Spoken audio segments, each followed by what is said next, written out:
innocent screen recording app, but turned evil nearly a year after it was first released. The app first came out in September 2021, but after an update the following August, it began recording a minute of audio every 15 seconds and forwarding those recordings to an encrypted link to the developer's server. The whole thing is documented in a blog post from Essential Security Against Evolving Threats, or otherwise known as ESET, researcher Lucas Stefanko. It says Stefanko said the app was updated in August 2022 to include malicious code based on an open source Arith Android rat. So it's a remote Android Trojan. They updated the app and they thought they could sneak in a little Trojan bug in. The app had more than 500. Geez, I'm just butchering all night tonight. It's just one of those nights, but we're just gonna press on. The app had 50,000 downloads by the time it was reported and removed from the Play Store. It says that the apps with Amith embedded in them made it past Google's filters before. So if it made it past Google's filters, why didn't they just update the filters? Right? They employ the smartest people, but it's saying that it made it past Google's filters before. Keyword, before.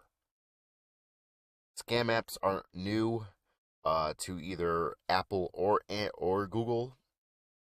I think that Apple is more secure.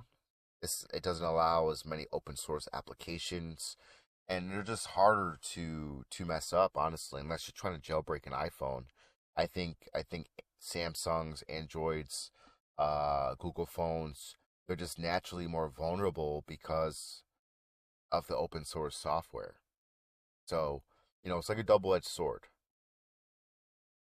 Article goes on to say sometimes having predatory subscription pricing and fake reviews to inflate their visibility on those platforms.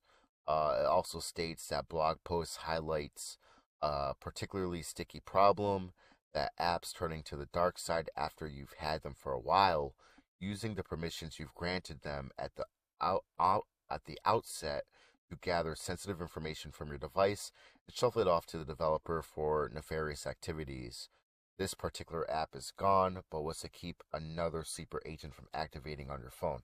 So this should be eye-opening to a lot of people, because a lot of people download apps, turn on the developer mode option to download APIs that are not on the App Store either, and it's like, are you downloading a nefarious app because it is a third-party app that isn't in the App Store? Because obviously apps are not as safe either.